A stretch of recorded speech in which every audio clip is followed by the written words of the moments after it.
Hello, everyone. This is Bruno with a new segment called 10 Minutes or Less with Bruno No BS. A very simple and casual interview here.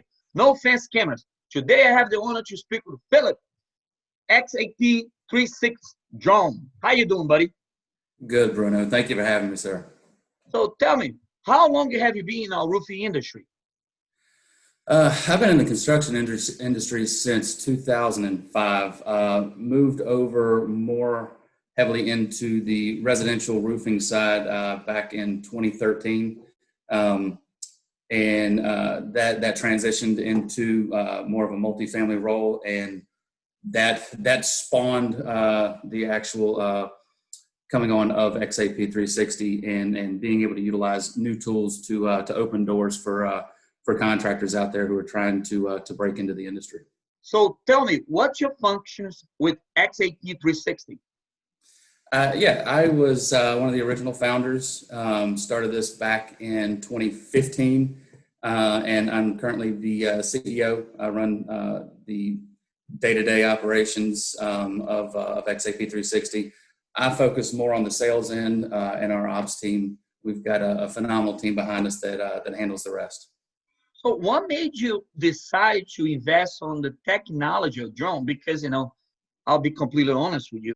I had a drone before, I bought it for my son. And, I understand it's not the same as, the professional level, but that's how I use a drone. At Christmas time, I try, hit some tree, and I'm like, yeah, man, I'm not good with this. So what made you decide to invest in that? And you think this is the future for our roofing industry? Absolutely. Absolutely. I mean, we see the insurance industry trending more towards that. The contractors out there are having to find new ways to differentiate themselves. Me personally, when we got into the drones, for the first 2 years of our platform, we were relying mainly on manual inspections. And it just was not scalable. Speed and efficiency was not there. We were able to get X amount of inspections done in a day, paying inspectors X amount. And at the end of the year, when you look at overall expenditures versus what we were able to get out of it, it made more sense for us to move into or start adopting new technology that would allow us to do it faster, get more inspections in, do it safer. So we started to look for partners in the drone space. You think roofing contractors use more because it's more easy to have accurate measurements, or more because of safety? Accurate measurements are important. There are many platforms out there now offering measurements. Safety is a big thing as well, because the guys that are out there in the field, the boots on the roof, that's your revenue generator. We want to be able to keep them safe. We want to be able to keep them going day in, day out, and not risking any incidents. And so, yeah, I see them moving towards that for the safety issue, but we're also looking at speed. We can get to more houses. It opens doors. It's got flash. It's something new, cool that homeowners are able to see. And with our technology, we build out a 3D model that allows the homeowner to actually pretty much get on the roof with the inspector and walk through the inspections through our artificial intelligence and machine learning. Correct if I'm wrong. Eagle View, for instance, they use satellite visions, right? Mm-hmm.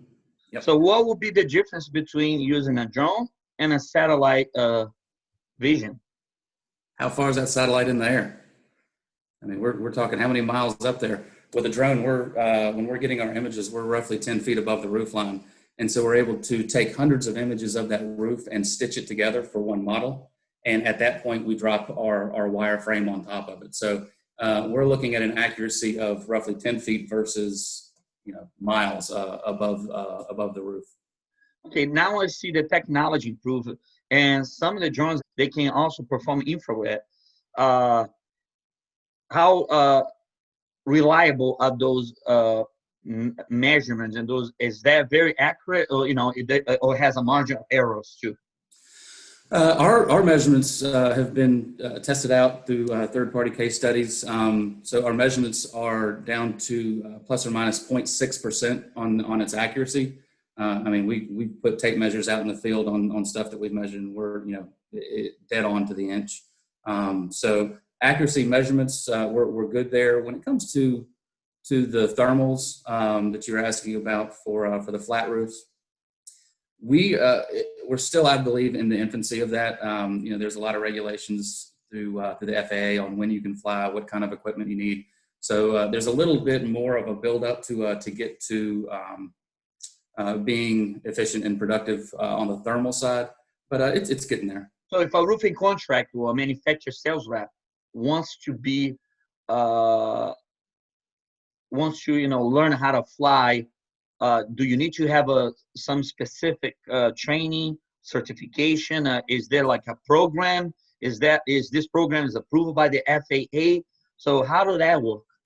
Yeah. So any business out there looking to profit off of the utilization of drones has to go in and get their Part 107 FAA certification in order to be able to fly these and to be able to market the imagery that they're taking. And we handle all of that internally. So anybody that comes on board for us, they go through it's about a 10 to 15 day onboarding period when it comes to training on through the FAA to get them licensed, to get them certified, and then to use our equipment. Who are your customers besides roofing contractors? Me personally, I have the roofing industry. So I'm partnered with a company called Kesbury out of Silicon Valley. They have 3 different divisions. They have a mining division, they have an insurance division, and then roofing. I am their roofing channel for distribution to all roofing contractors. They sell direct to the top carriers in the country. Most of your leading CAT teams that are out there are flying the exact same systems that the contracting world now has access to. Can you get a fine by flying a drone without those certifications? You can. I do not know what the dollar amount is, but I know that you can receive fines. And there's also places that even if you are certified, you're not supposed to be flying, like controlled airspace. And again, without the permission, of course, Without the permission, yeah. And in the past, it used to take up to 90 days to be able to do these inspections inside of controlled airspace. But through our flight application and our integrations with other systems, we're able to get those authorizations automatically to where you can fly same day. What do you see for the future of our industry, for the new generation coming up right now? I see that with the new technology that's coming out, there's been, again, a ton over the past 2 or 3 years that it has opened up a ton of new opportunities and new doors for all of our contractors out there when it comes to being able to bring on sales teams, being able to attract new sales teams. Labor is always is a problem in our industry, and being able to bring something new is huge. And we're not asking folks to hop up on a roof, to crawl on a roof for an hour and a half. That deterred a ton of quality salespeople from being able to come into our industry and sell. Now we're telling them, hey, you can take this piece of technology out and be able to sell and have a very lucrative income. Any message out there for the people watching this video, for my followers, could it be towards the COVID-19? Yeah, do your research. There's a ton of stuff out there that's going to help you in the next year. There's a lot of new things coming to our industry. We've got great companies out there that you can be a part of. There's RT3. RT3 Group is phenomenal. They're constantly bringing on innovators to help us. There's all kinds of new things coming out. So keep your eyes peeled. Keep researching.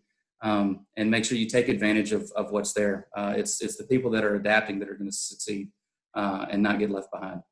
Is your company a member of RT3? Yes, we are. We are a part of RT3. Okay. Thank you so much. Next time in Ohio, lunch is on me, brother. I love it, Bruno. Talk to you soon. All right. Man. I love you too, brother. Be safe.